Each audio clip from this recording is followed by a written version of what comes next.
au salon de l'agriculture aujourd'hui. Là, on est au Ciapro. Il y a le salon de l'agriculture, on va dire, pour tout le monde qui est juste à côté. L'idée, c'est de pouvoir circuler dans les couloirs, interpeller des personnalités pour pouvoir répondre à deux questions. Quel est l'état de la ferme France et comment faire pour améliorer son quotidien? Allez, on se retrouve dans les couloirs.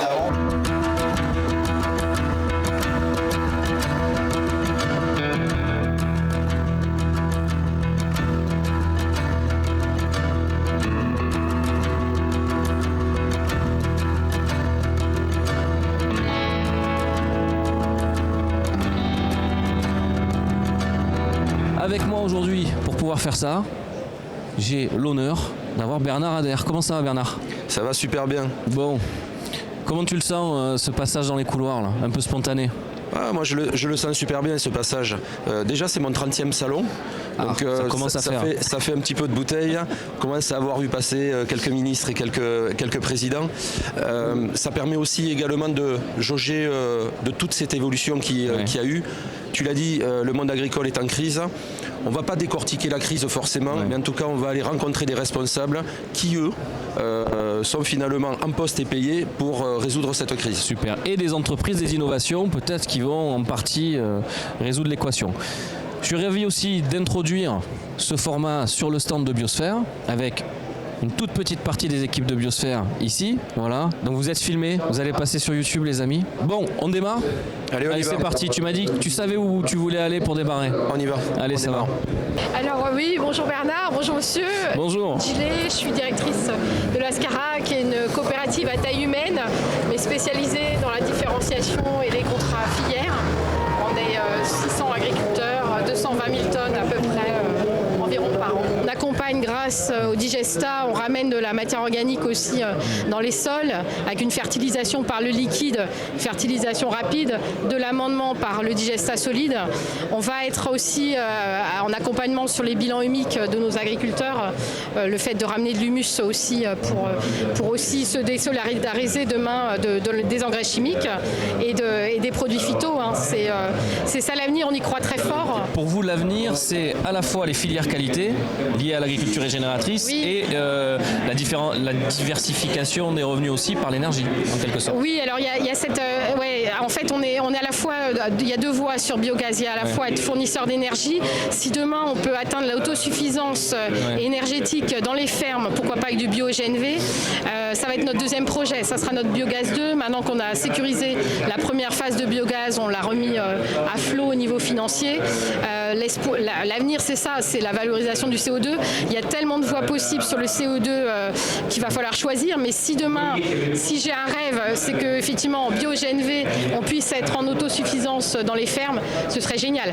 Après, on pourra peut-être mettre avec Cristal Union du gaz dans le coca. Eux, ils mettent le sucre, nous, pourquoi pas le gaz. On verra, il y a cette valorisation alimentaire, mais il y a cette valorisation aussi CO2 en grosses plaques de froid. Pourquoi pas injecter aussi dans les cellules, dans les silos. Aujourd'hui, nous, on travaille par le froid, une ventilation par le froid, notre conservation du grain. Demain, il y a aussi cette possibilité d'injecter le CO2 pour inerter les petites bêtes. Tout ça, ce sera des projets à réfléchir. Donc, bon, mais les coopératives, c'est un sujet intéressant. Et on voit bien que malgré le fait qu'elles aient du levier, c'est pas simple de s'adapter. Hein. Non, c'est pas simple. Parce ça. Que tu as vu, les voies sont pas évidentes. Mais carrément. Voilà. Puis, après, on en parlera tout au long, mais coopérative, ça reste quand même un système assez complexe, même s'il est parfait, enfin s'il est chouette, ça reste un système qui doit un peu se réinventer, se rénover. Oui, mais on ira les voir. On voit bien que les fondamentaux du marché, c'est-à-dire je produis dans les champs et je vends à un prix suffisant, on n'y est plus trop. Il faut qu'on arrive. Il y a des trucs et astuces à trouver pour récupérer de la valeur. Exactement. Ce qui est quand même un indicateur que l'état du marché est pas hyper bon. Bah oui. Je pense que c'est peu de le dire. Ouais. Tu veux passer par où? Là, on va intercepter un président de chambre d'agriculture. Ah. Ici? Ok. C'est bien, toi tu sais reconnaître. Oui. C'est là. Tu voulais le voir? Ludo. minutes. Bah oui, ça, carrément, c'est le principe. but. Voilà. En fait, On c'est le embarque la principe, capitale, on va un peu là-bas, comme ça on a moins de bruit. Ça se fait pas de parler en même temps que la ministre, mais bon, tant pis. On a Ludo et c'est encore plus important. Et moi je m'appelle Ludo Roux, je suis en effet président de la Chambre d'agriculture de l'Aude, mais surtout vigneron dans les Corbières, donc président d'une coopérative depuis 15 ans. Les terroirs du vertige, donc on est sur une quarantaine de communes et on fait de l'AOP Corbière, de l'IGP Pays d'Oc et autres. Nous par exemple, notre grand enjeu c'est le changement climatique, mais à 30 km on a des caves qui ont la chance d'avoir de l'eau, qui s'en sortent très bien, puis juste à côté des caves qui ont des difficultés parce qu'elles n'ont pas cet accès au marché. Tiens, c'est marrant parce qu'il y a des poussées de climato-sceptisme des fois sur internet, et je dis souvent l'agriculteur aurait toutes les raisons de ne pas être d'accord avec ce soi-disant changement climatique, sauf que comme il le vit très fort, c'est le premier capteur ce changement climatique. C'est ça. Comment tu le vois toi? Alors nous dans l'Aude, en tout cas moi ce que je dis c'est qu'il n'y a pas un agriculteur qui n'a pas conscience du changement climatique. Voilà, ça n'existe pas. Après en fait, moi j'ai pas envie de rentrer dans le débat de à cause de quoi. Mais les effets sont là. Est-ce que ça vient d'un cycle? Est-ce que l'être humain est responsable? Moi je pense qu'il en est un peu, mais à quel niveau? On ne va pas rentrer dans ce débat. Les effets sont là, et donc en tant qu'humaniste entre guillemets, le but aujourd'hui c'est pas de se battre sur les grandes idées, c'est de trouver des solutions pour s'adapter à ces évolutions climatiques. Et comment tu vois l'agronomie comme solution pour demain? Est-ce que c'est quelque chose d'important, secondaire? Ce sera central. Ce sera central parce qu'il n'y aura pas de solution sans des évolutions et des pratiques agronomiques vertueuses. On sait très bien qu'on a des sols qui s'appauvrissent, surtout dans le sud de la France. Et donc un des premiers enjeux, c'est de ramener de la matière organique pour tout un tas de sujets, mais avant tout pour que les agriculteurs retrouvent la rentabilité. Donc là, vous bossez sur quoi? Les couverts végétaux, éventuellement des apports de compost, ça passe par quoi aujourd'hui? Tout ça, agriculture régénérative, mieux capter l'eau quand elle tombe, faire des rotations différentes pour mieux accompagner certaines plantes, tout ce qui concerne l'évolution qui permettra en tout cas d'avoir plus de matière organique dans les sols. Si on n'arrive pas à ça, on n'arrivera pas au reste. Donc on l'a vu avec le grand feu de Ribot cet été, c'est dû à la déprise agricole.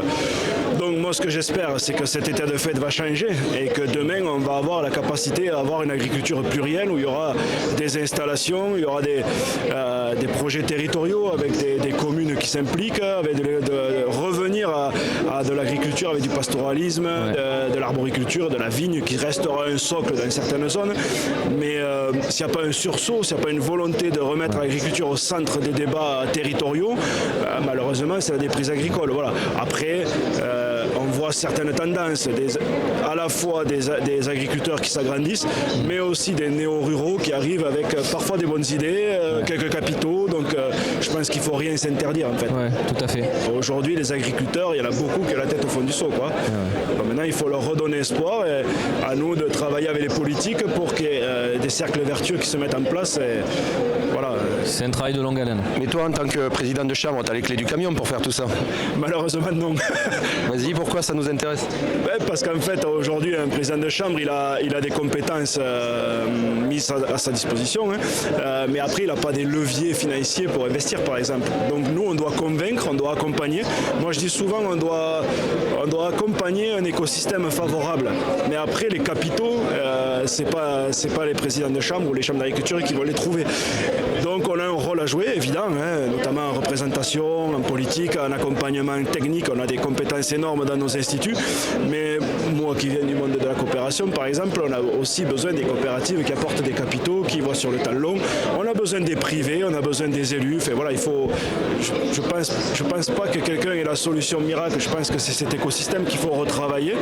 Et après, je ne dis pas que je vais finir par ça, parce qu'il y a peut-être une autre question, mais l'agriculture, elle est très politique. Donc il y a aussi les politiques publiques au niveau national et européen qui vont faire qu'on aura des éléments positifs ou pas. Comment vas-tu? Bonjour. Bonjour. Sébastien Roumégous, Biosphère. Alors les sujets en betterave, ils sont extrêmement nombreux. La première des choses, c'est qu'il faut travailler la compétitivité, mais quand on est au bout de la compétitivité, on n'a plus d'autre choix que de travailler les marchés. Donc il faut absolument qu'on régule à nouveau nos marchés au niveau européen. Et pour ça, il y a différentes solutions. À un moment donné, il faut aussi oser s'opposer à tous les accords de libre-échange, donc qui importent du sucre qui ne respecte absolument pas nos normes, mais surtout qui provient aussi de fermes qui n'ont absolument pas le même modèle que le nôtre, de tailles différentes, etc. Donc il faut réguler le marché marché. Il faut pour ça augmenter peut-être aussi, c'est pas peut-être, il faut augmenter les taux d'incorporation d'éthanol parce qu'on est capable de décarboner à travers les biocarburants. Donc quand il y a trop de céréales, trop de sucre qui proviennent de l'Ukraine ou autres, etc., il faut tout simplement les transformer, en faire de l'éthanol, du biocarburant et assainir le marché. Il faut être conscient que la taille des fermes françaises ne pourra jamais être celle de l'Ukraine, du Brésil, de tous nos compétiteurs, ni de l'Europe de l'Est, ni de l'Allemagne de l'Est, de l'ex-DDR. Donc en fait, dans tous les cas, il va falloir à un moment donné gérer le marché au niveau européen pour que nous, les petits, parce qu'on est petits à l'échelle de certains autres, on puisse vivre notre métier. Et tant mieux si les grands ils vivent mieux que nous, mais nous, le minimum, c'est qu'on puisse vivre décemment de notre travail. Et la place de l'agronomie dans tout ça, comment vous la voyez ? En France, on est déjà très très avancé sur l'agronomie et je pense qu'on a, il y a encore beaucoup de leviers et que l'intelligence artificielle, que ça soit dans la recherche variétale, dans l'enracinement de nos plantes, dans la gestion face aux risques climatiques, mais l'agronomie au sens large, du microbiote dans le sol, etc., va nous apporter beaucoup de solutions dans les années à venir. Et quand on parle de transition, vous savez, transition, c'est la phase difficile. Oui. Donc là, on est en pleine transition, c'est là que ça secoue. Mais moi, je suis confiant par rapport aux solutions d'avenir. Intéressant, Bernard. Sébastien, toi qui bosses sur le sol, qui passe ton temps sur le sol, le nez, la truffe dans le sol, tout ce que fait l'INRAE, ça sert à quelque chose ou pas ? Tu m'entanes sur des histoires pas possibles. Je pense que les chercheurs sont très importants et je pense que les centres de recherche sont très importants. La difficulté qu'on a, c'est la capacité des chercheurs à opérationnaliser. Et quand j'ai monté la première structure, le Centre de développement de l'agroécologie, c'était dans cette volonté de faire un trait d'union entre une recherche parfois très innovante mais incapable de transférer sur le terrain et des techniciens responsables et performants, mais à certains égards trop conservateurs, notamment sur la santé des sols. Et donc, j'ai créé cette structure pour faire ça. Donc, pour moi, la recherche est importante, mais des fois, c'est un peu une montagne qui accouche d'une souris. Et en fait, qu'est-ce qui a permis de faire de l'évolution agronomique ? C'est bel et bien les agriculteurs et les agronomes de terrain ensemble, dans la collaboration, souvent avec des essais qui n'étaient pas forcément faits dans les règles de l'art, mais qui permettaient d'itérer, c'est-à-dire d'essayer et de recalibrer son itinéraire technique au fil des ans. Et c'est ça qui a fabriqué l'agroécologie d'aujourd'hui. C'est-à-dire que là, on entend beaucoup de gens parler d'agriculture régénératrice et de sol. Il y a 15 ans, quand j'ai commencé, les gens s'en fichaient complètement. Aujourd'hui, c'est sur toutes les lèvres. Mais c'est parce que des agronomes de terrain et surtout des agriculteurs ont bossé et prouvé par l'exemple. Et ça, c'est intéressant. Mais ça ne veut pas dire que, tu vois, par exemple, l'INRA a travaillé sur ces sujets bien en amont, mais avait toujours du mal à l'implanter dans la société. Donc, la recherche est là pour travailler sur les questions fondamentales. Ça fait partie des maillons sans doute indispensables, mais parfois, je trouve qu'il y a beaucoup d'efforts ou de concepts assez éloignés de ce qui nous permettrait de pouvoir mettre sur le terrain. Aujourd'hui, en tous les cas, on a besoin d'exécuter et d'action. Je pense qu'on n'est plus dans le momentum de la recherche sur nos sujets. Comment ça va, Gilles ? Salut Gilles. Bon, alors écoute, tu tombes bien. On fait des prises, on passe dans le salon et on se posait la question, c'est un peu la galère en ce moment au niveau secteur agricole. Pas chez Gilles, ça marche. Pas chez Gilles. Voilà, chez Gilles VK, tout va toujours bien. Une vidéo justement pour les résultats de mon secteur. Tiens, hop, il faut lui mettre le micro. Donc, depuis 3 ans, on a des résultats qui ne sont pas bons. 2 années en négatif, là, une année égale à 0. On n'a pas une belle perspective au niveau des prix, au moins pour l'année prochaine. Au niveau des charges, les engrais, on les a rentrés un tout petit peu plus chers et puis tout augmente un petit peu parce que voilà. Donc finalement, on sait que le résultat de l'année prochaine, pour l'instant, ne sera pas meilleur. À force de baisser les charges, en fait, on n'innove plus. Et donc, on n'est plus en train de rechercher demain. Donc, ce qui est... c'est un peu contre-productif. C'est là où je dis, c'est aux politiques aussi de se bouger pour voir l'agriculture qu'ils veulent pour demain. Mais si, en tout cas, là actuellement, on n'est plus dans une innovation, on est plutôt dans serrer les boulons. Ouais. Et quand on serre les boulons, c'est pas là où on innove parce qu'on va pas prendre des risques à ce moment-là. C'est quand même dommage de se dire, on gagne plus notre vie sur l'agriculture, donc on va aller chercher de la valeur ailleurs. Et aujourd'hui, c'est une aberration que... alors, j'ai une autre activité, je suis influenceur agricole. Oui.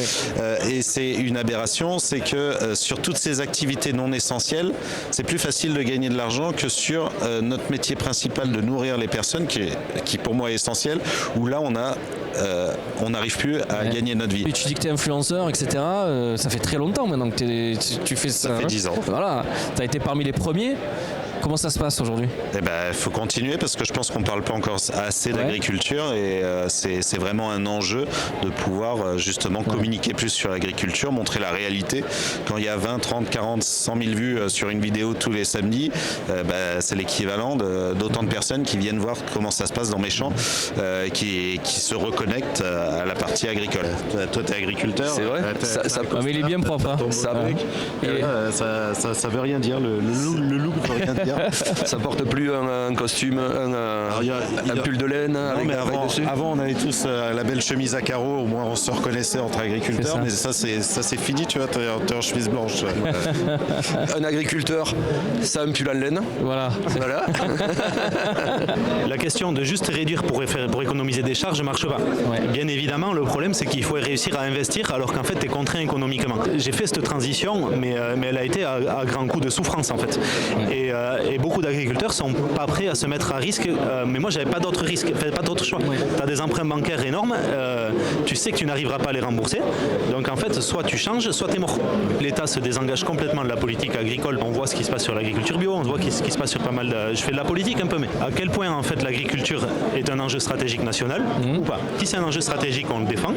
Quand tu vois, Trump il y a pas longtemps vient d'augmenter le farm bill d'une quinzaine ou douzaine de milliards de dollars. Tu vois, toute la quantité d'argent à l'hectare distribuée par la PAC n'a pas suivi l'inflation et a diminué fortement par rapport aux autres soutiens des politiques agricoles. Donc une partie de la solution pour toi, c'est un interventionnisme renforcé et avec un angle un peu différent, quoi. Ça, c'est une partie de la solution, un interventionnisme renforcé. Une autre partie de la solution, c'est d'arriver à avoir une vision très très claire du partage des sources de financement, même si au final, en fait, si on regarde ce qui pourrait être payé en plus par le consommateur, ça ferait peut-être 5 centimes sur une baguette, plus des financements d'entreprises tierces qui ont besoin d'être neutres en carbone et donc du coup qui cherchent du carbone, et l'agriculture c'est le meilleur moyen aujourd'hui de stocker du carbone dans les sols. En fait c'est une question de sécurisation de la transition. Ce que tu fais dans ton cœur de métier de faire de l'accompagnement agronomique, cet accompagnement agronomique, c'est je permets de dérisquer cette transition parce que j'amène la sécurité que ça va marcher si je fais quelque chose de différent. Et aujourd'hui c'est ça qui manque. Christine Brunel-Lignot, je travaille avec des startups, de l'agritech et les organisations qui supportent les agriculteurs à transitionner vers l'agriculture régénératrice. Je travaille avec toutes les organisations qui font du sourcing auprès des agriculteurs et qui veulent travailler notamment au niveau des pratiques et à la digitalisation et la collecte des informations afin de pouvoir rémunérer les agriculteurs, mais en même temps faire du reporting au niveau de la durabilité. C'est absolument primordial qu'il y ait une connexion qui se crée, qu'il y ait une confiance dans l'échange des informations et également d'une structure digitale qui permette justement ces informations fluides. Ça doit être très clairement intégré dans la logique de développement des produits digitaux qui vont être et des services qui vont être déployés au niveau des agriculteurs.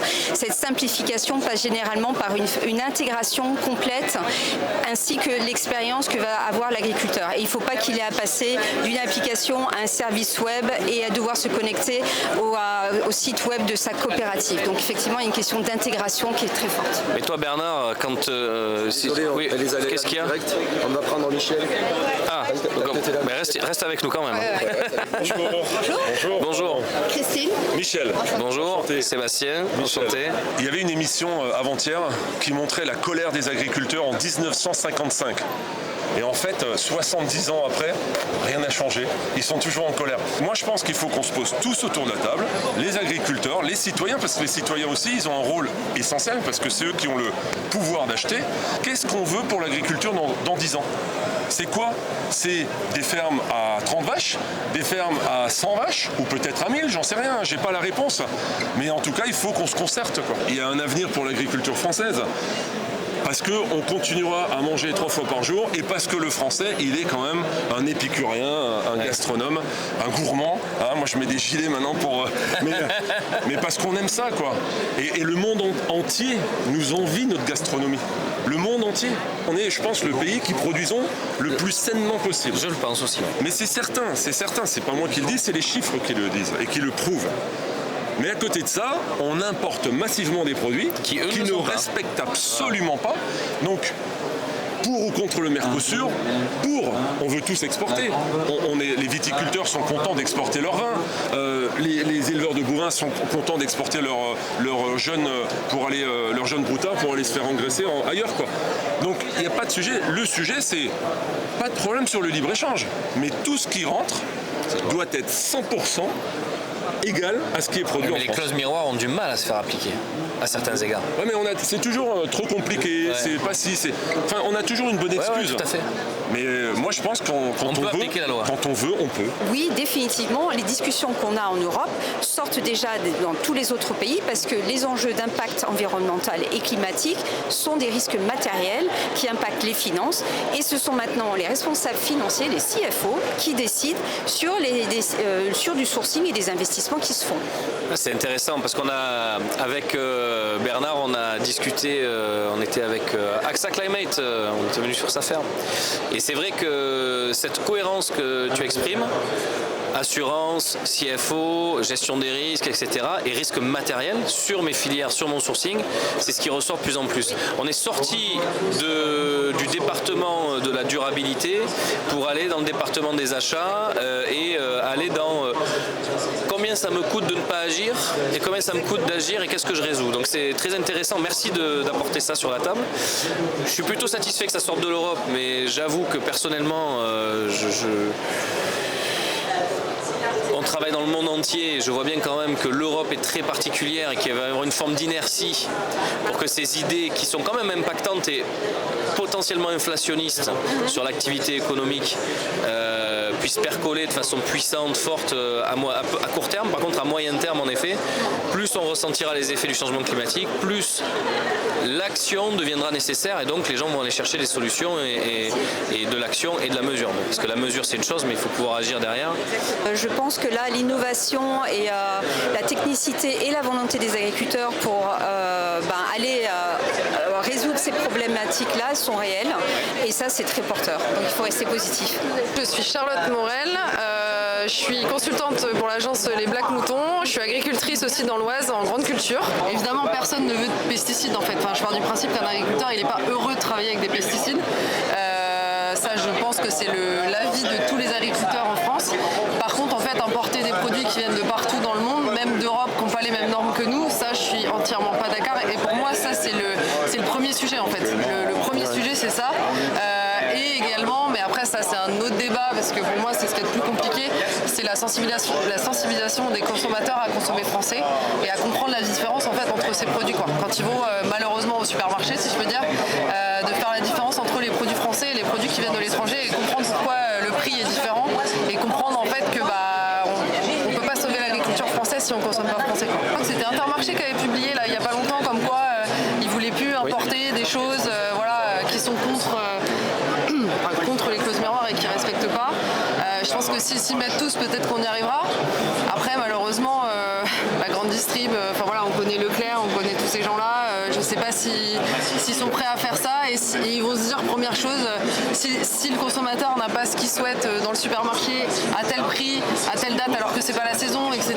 Est-ce qu'ils vont pas perdre en chiffre d'affaires? Et on sait très bien que c'est le pognon qui régit tout, je pense aussi à la base dans l'agriculture au final, quoi. Donc malheureusement, j'aimerais bien que ça arrive, c'est un de mes plus grands rêves, je pense. Parce qu'en fait, pour moi, on est en train de tuer l'agriculture française juste avec ça, malheureusement. Et après, il faut que les consommateurs aussi se réveillent, en fait. Alors, il y a de la prise de conscience de plus en plus, mais en fait, si on s'y met pas tous, c'est-à-dire la grande distrib, les consommateurs, les agriculteurs et toute l'interprofession paragricole, etc., si on va pas tous ensemble dans le même chemin, en fait, on va encore dans le mur comme on est en train de foncer dans le mur. Parce qu'en fait, c'est de pire en pire. On met plein de choses en place. Il y a plein d'agriculteurs qui travaillent en agroécologie, qui font plein de choses super bien. Enfin voilà, moi j'ai bossé avec Agri 2050, avec le Shift Project. On voit en fait qu'il y a des agriculteurs qui changent leur pratique et qui font des trucs super. C'est aussi pour ça que moi j'ai voulu faire une formation sur manager la transition durable en entreprise aux mines à Paris actuellement, et pour essayer de comprendre justement tous ces enjeux.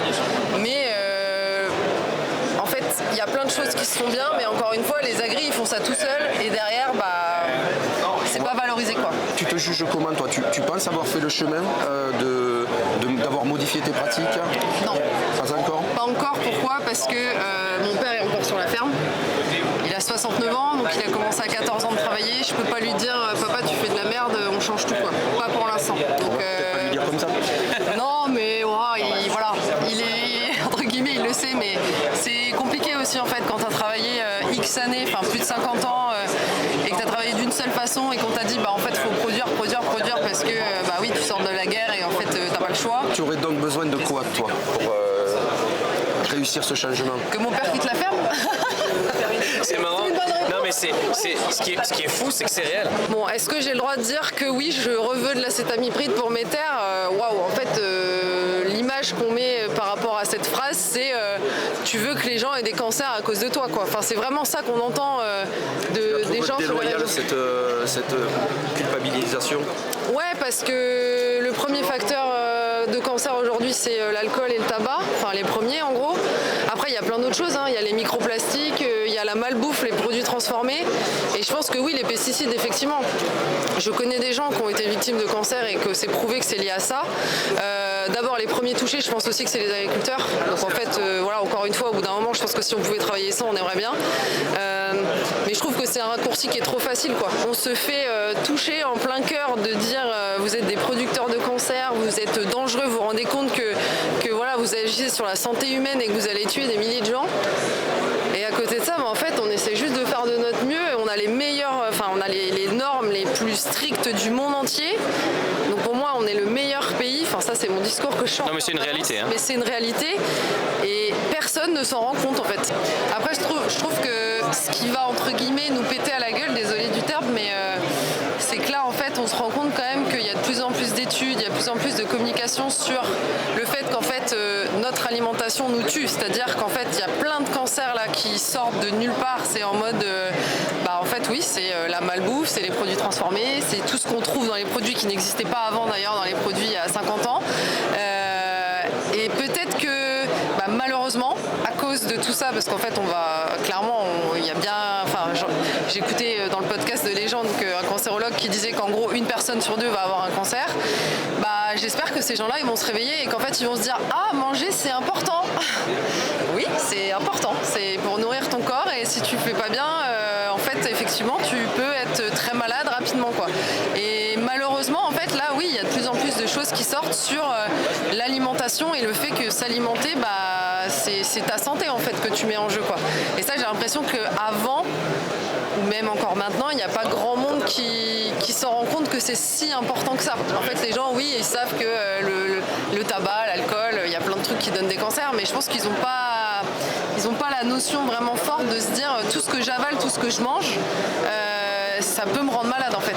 Et là, en fait, c'est en train vraiment d'émerger, j'ai l'impression, et je me dis, est-ce que ça va faire électrochoc et les gens vont se dire ah ouais, merde, ah bon, ça c'est pas bon si je mange tel plat transformé et tout ça. Mais bon, malheureusement, il y en a, ils vont se réveiller trop tard. Bonjour, merci de vous arrêter pour moi. Je suis Elena Blanc, directrice générale de la Fédération nationale des CUMA et du média Entraide. Aujourd'hui, on est ici pour rencontrer tout l'écosystème agricole et aussi pour faire valoir le modèle collectif qu'est la CUMA, donc qui permet de mutualiser du matériel agricole, de mettre en commun des salariés et de réduire ses charges de mécanisation. Donc, dans un monde, on va dire, un petit peu chahuté, bousculé et plein d'extrêmes, on pense que l'avenir passera par le collectif et la coopération agricole. Ils sont dans quel état d'esprit les agriculteurs aujourd'hui en CUMA, dans la conjoncture actuelle? Les agriculteurs en CUMA aujourd'hui, ils sont plutôt optimistes. Ils ont une vision plutôt sereine de l'avenir parce qu'ils savent que face à toutes les mutations, les transitions et les bouleversements qui les attendent, la CUMA sera la solution et ils croient beaucoup au collectif pour des raisons bien sûr économiques, pour des raisons sociales, mais aussi parce que la CUMA, c'est le lieu de l'innovation et le lieu du lien social et du lien avec le territoire. C'est vrai que c'est marrant parce que de toutes les interventions que j'ai pu faire, la CUMA, c'était l'endroit où on retrouvait le plus de diversité. On pouvait avoir des bio, des pas bio, des anti-bio, des pro-bio, des personnes affiliées politiquement, plutôt Confédération Paysanne, FNSEA. Tous se retrouvent autour d'un sujet, le matériel, son réglage, son optimisation, son achat. Et il y avait, je trouve, un aspect constructif dans les CUMA que je retrouve quasiment nulle part ailleurs, parce que pour qu'on fasse groupe, il nous faut un intérêt commun. C'est ça. Mais pour décliver des gens qui seraient bio ou pas bio, qui seraient affiliés plutôt Confédération Paysanne ou FNSEA, quoi de mieux que la ferraille, puisqu'on sait que beaucoup d'agriculteurs sont passionnés de ferraille. Et la ferraille est de plus en plus chère, donc en la mutualisant, c'est peut-être pas mal. Exactement. Alors c'est vrai que vous avez cité plein de raisons pour lesquelles les agriculteurs se mettent en CUMA. On en cite habituellement 3. Donc effectivement, c'est la passion autour du matériel et la possibilité d'avoir accès à un matériel neuf, de qualité, performant, et qu'on optimise si en plus on a des chauffeurs ou des salariés en commun. On a le côté collectif, groupe. On a le côté aussi j'anime le territoire. Souvent on retrouve dans les CUMA des élus locaux, des maires de communes. Donc voilà, ils sont ensemble, ils ont envie de faire des choses ensemble. Ils viennent chercher aussi de l'échange. Et c'est pour ça que le moral est bon, parce qu'ils sont ensemble. Et c'est aussi vecteur de lien social. Et ils viennent surtout innover et chercher de la créativité. De toute façon, c'est simple. Entre une ferme rentable et pas rentable, c'est les chevaux à l'hectare. Et dès qu'on a trop de mécanisation sur une ferme par rapport aux surfaces et par rapport à l'activité, on a une dégradation de la marge et une dégradation de la performance économique qui est majeure. Donc c'est vrai que les CUMA permettent ça. On va dire le contre-pied, c'est de devoir partager le matos, de devoir s'organiser, c'est de l'humain, parce que si on récupère la machine dégueulasse qui est passée chez Robert, tout le monde connaît Robert d'ailleurs, il rend toujours la machine dégueulasse. Et c'est vrai qu'il y a le côté social et le côté organisation, c'est un peu comme une coloc. Voilà, quand on a dit qu'il fallait passer le balai le mercredi et que c'était Robert qui devait passer le balai, s'il ne le passe pas, ça ne va pas. Donc c'est vrai qu'il y a ce côté-là. Et puis ce qu'on pense aussi, et je ne sais pas quelle place on aura là-dedans, mais ce qu'on pense aussi, c'est que la compétitivité des entreprises agricoles, elle passe aussi par la compréhension et la maîtrise qu'a le chef d'exploitation de son exploitation et de sa ferme. Donc il faut qu'il reste un petit peu aux commandes de sa gestion, un petit peu aux commandes de ses charges. Et donc la CUMA, c'est ça, c'est en fait comment je me libère du temps et je peux mieux concilier ma vie pro et ma vie perso. Je me libère du temps, mais en même temps, je reste aux commandes de mon exploitation, parce que c'est ça qui sera la clé de sa compétitivité demain, avec peut-être une réforme de la fiscalité agricole qui pour nous va être nécessaire dans quelques temps. On ne pourrait pas choper un agriculteur c'est quand même plus intéressant, enfin c'est pas plus intéressant, mais en tout cas capter le monde agricole par les agriculteurs, il y en a, tu sais que j'en trouve qu'il n'y en a pas si plein que ça pour cette édition. Le boycott a fonctionné, Bernard. Le boycott a fonctionné du salon. Ouais. Salut Thierry, salut, ça fait un bail, tu vas bien? Bon, on te chope 8 minutes, on a 8 minutes. Parce qu'à 11h tu interviens a priori.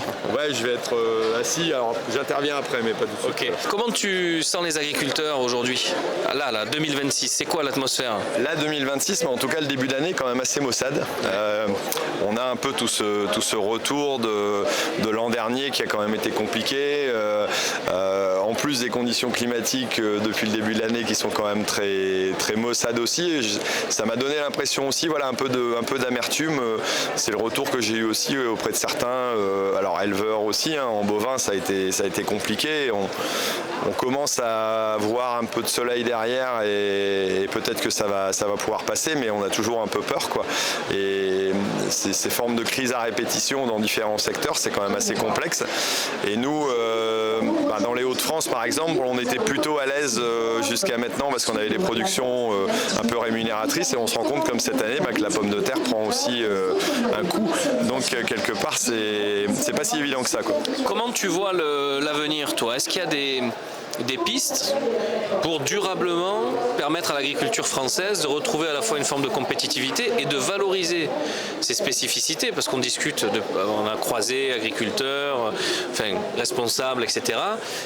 Tout le monde dit la France c'est l'agriculture la plus propre du monde, ce que moi je peux attester, on travaille dans 22 pays, que ce soit en Europe ou ailleurs. La France c'est l'agriculture la plus régulée, la plus propre, et celle qui a le moins de facteurs polluants de production à sa disposition pour produire. Donc ce qui sans doute une bonne chose, mais encore faut-il le valoriser. Comment tu vois les choses ? Alors oui, on est content, on peut être fier quelque part d'avoir la production agricole la plus propre, comme tu le dis. Après, ça devient quand même pesant aussi de voir qu'on a beau faire ça, tout ce qui rentre de l'extérieur n'est pas contrôlé, n'est pas surveillé, n'est pas suivi. On nous met des contraintes, on nous annonce j'allais dire des accords internationaux qui ne vont pas forcément faciliter les choses. Même si ça ne va pas représenter des montants extraordinaires, psychologiquement c'est quand même important. Et j'ai l'impression que pour autant, alors le gouvernement essaye sûrement de faire des choses, les acteurs essayent sûrement de faire des choses, mais au niveau de la consommation, à un moment donné, c'est toujours la carte bleue qui finit par payer. Et les gens sont quand même pas forcément, j'allais dire, attentifs mais je ne sais pas s'ils ont toutes les informations nécessaires pour bien comprendre la réalité des choses. Et en termes d'étiquetage, de marquage, je pense qu'il y a encore des choses à faire pour que le consommateur puisse acheter de façon consciente. On peut acheter à l'étranger, on peut acheter moins cher, ça fait partie des choses, mais en même temps il faut le comprendre et le savoir. Et là-dessus, j'ai l'impression que par moment au niveau concurrence, on est un peu décalé par rapport aux autres, quoi. Et ça, c'est un peu un facteur extérieur, c'est compliqué de savoir quand est-ce que ça peut ou ça voudra changer. Qu'est-ce qu'on fait en tant qu'agriculteur individuel sur sa ferme, dans son périmètre d'action et de contrôle ?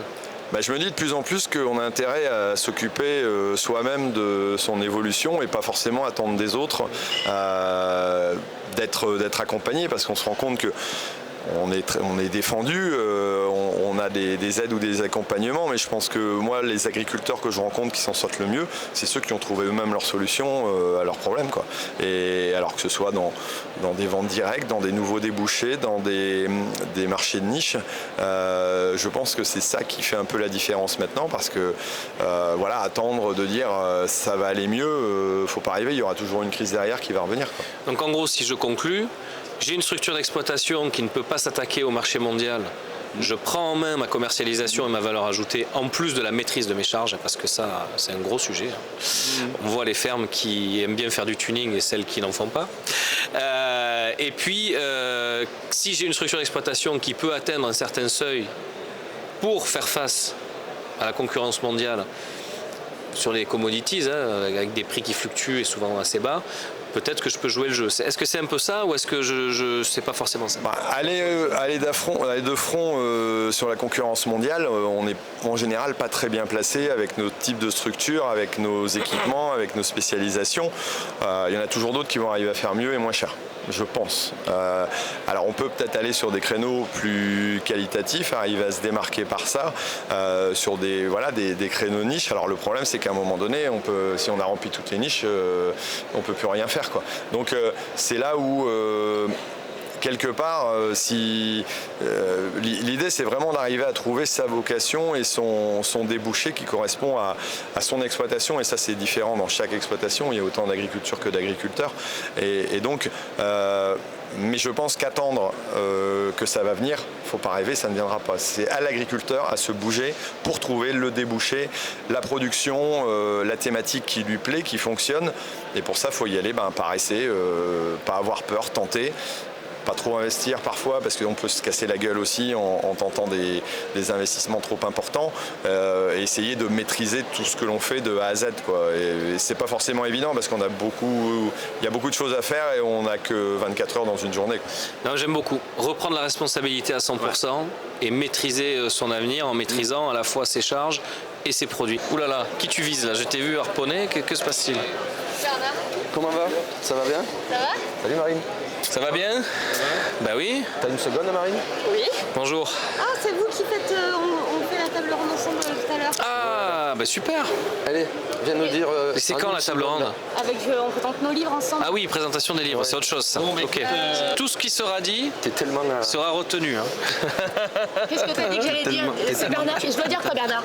Alors moi je suis Marine Colli, j'ai 2 casquettes. Je suis experte indépendante des politiques agricoles et je suis aussi la cofondatrice et l'animatrice d'une association géniale qui s'appelle les Voix agricoles et qui se donne pour mission de faire entendre dans le débat public agricole, à côté de la parole des organisations, beaucoup plus de témoignages d'agricultrices et d'agriculteurs, de témoignages individuels directement connectés à la réalité de la ferme, pour essayer de sortir un peu des postures idéologiques dont on souffre beaucoup dans le débat agricole.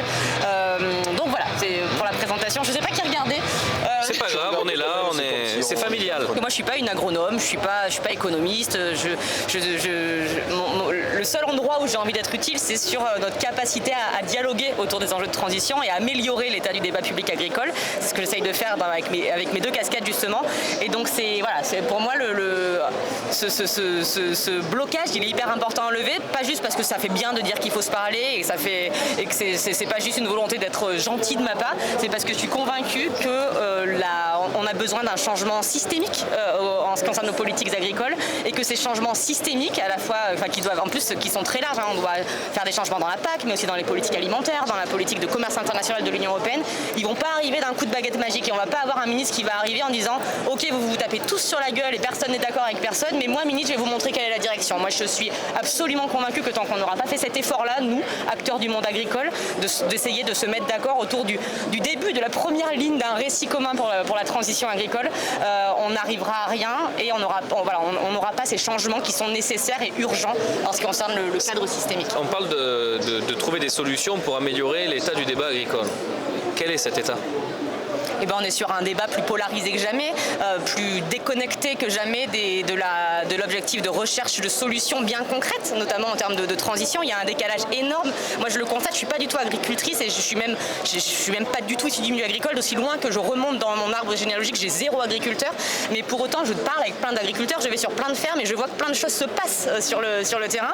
Et ce qui se passe de bien, on n'en parle absolument pas parce qu'on s'enferme dans des débats super intelligents pour ou contre l'acétamipride ou même pour ou contre la production agricole. Donc ouais, il y a une espèce de déconnexion énorme entre le terrain et les besoins qu'on a de chercher des solutions et ce que font du débat les acteurs qu'on entend le plus dans ce débat. Si le débat est polarisé, c'est sans doute parce qu'on entend beaucoup des organisations et que les organisations, elles ont un souci, c'est d'exister dans un environnement très concurrentiel, et ce souci d'exister dans un environnement concurrentiel les pousse à se recroqueviller de plus en plus dans leur petite bulle idéologique. Et donc pour dépasser ça ou pour faire à côté de ce problème-là, moi ma façon de faire, c'est de dire aux agriculteurs, allez-y, prenez la parole individuellement, racontez ce que vous faites sur votre ferme, ne sous-estimez pas la force de votre récit individuel, parce que c'est peut-être par cette somme de récits qu'on va réussir justement à bâtir le début d'un récit en commun. Donc ça fera pas tout le job, je pense, mais en tout cas moi c'est le levier que j'ai choisi d'essayer d'activer. Tiens, c'est marrant. Non mais attends Bernard. Mais tu as vu comme c'est fou de toujours trouver les bonnes connexions, parce qu'on fait un direct micro-trottoir. Ok, j'ai pas écouté ce que vous dites. C'est pas grave, mais ce qui est intéressant, c'est qu'à chaque fois, Bernard au moins, on voit quelqu'un qui passe par là et qui est en connexion avec ce dont on est en train de parler. Donc là, on parle de la polarisation du discours agricole, la difficulté d'être vecteur des informations nuancées vis-à-vis du grand public et comment on fait? Est-ce que le citoyen il comprend quelque chose à cette agriculture? Est-ce qu'on peut à un moment donné espérer que quelqu'un qui n'est pas issu ou connecté au milieu agricole puisse comprendre la nuance et ne soit pas dans un clivage, je dis les gros mots parce que tu les as cités, acétamipride ou pas acétamipride, bio ou pas bio, glyphosate ou pas glyphosate? Est-ce qu'à un moment donné on peut converger vers un dialogue commun pour créer quelque chose ensemble et pas juste se taper sur la tête dès qu'on se croise au détour d'un couloir? Ouais, alors moi je peux pas parler ni pour les agriculteurs et agricultrices ni pour les citoyens citoyennes, si j'en fais partie. En tout cas c'est compliqué parce que le sujet il est complexe et qu'on part de très loin, tant au niveau des médias dont je fais partie, je suis journaliste de grands médias, je suis aussi sur YouTube, qu'au niveau des consommateurs-consommatrices. On part de très loin parce que la méconnaissance de ce que c'est que de produire notre alimentation aujourd'hui, elle est quasiment totale. En revanche, moi, alors, tu vois, quand j'ai commencé à faire mes reportages sur les fermes au quotidien il y a 6-7 ans, j'étais agréablement surpris de voir qu'on pouvait créer les conditions d'un débat constructif. Là, depuis 2 ans, il y a beaucoup de paroles très importantes qui s'expriment, mais qui ont tendance justement à polariser et à empêcher, à faire disparaître les conditions de ce débat constructif. Ça, je trouve ça dommage, parce que si on revient, tu le disais, à la science, à l'agronomie, si on revient aux grandes questions de santé qui nous concernent tous, là on touche vraiment le grand public et on arrive à faire des sujets qui soient adaptés à nos formats médiatiques, adaptés au format des réseaux sociaux aussi, qui touchent du monde. Le fait qu'il y a eu une pétition qui a été signée par 2 millions de personnes qui n'étaient pas des robots, sur la loi du plomb, quelle que soit l'opinion qu'on a, c'est positif parce que ça veut dire qu'il y a énormément de personnes qui se sentent concernées par les sujets agricoles, par la crise agricole, par les crises environnementales, les crises de santé.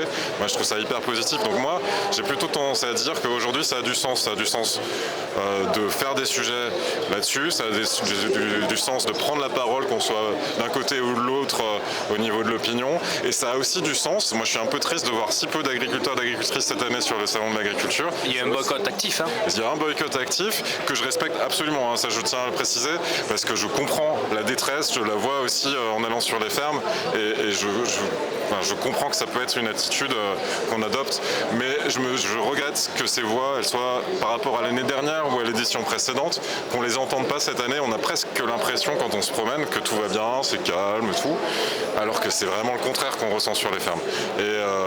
Et ça, c'est un petit peu dommage. C'est le seul regret que j'ai, mais sinon, je trouve qu'on est dans un moment où on a besoin de cette information et où les conditions, elles sont pas loin d'être remplies pour qu'on la fasse passer. Si on se rappelle le début de la colère agricole, des manifs, des blocages sur les autoroutes, moi j'y étais aussi avec des agriculteurs, agricultrices qui étaient dans un syndicat ou dans l'autre, tu vois, mais il y avait toujours des citoyens, des citoyennes qui venaient apporter des produits, affirmer leur solidarité, affirmer leur intérêt pour ces sujets-là.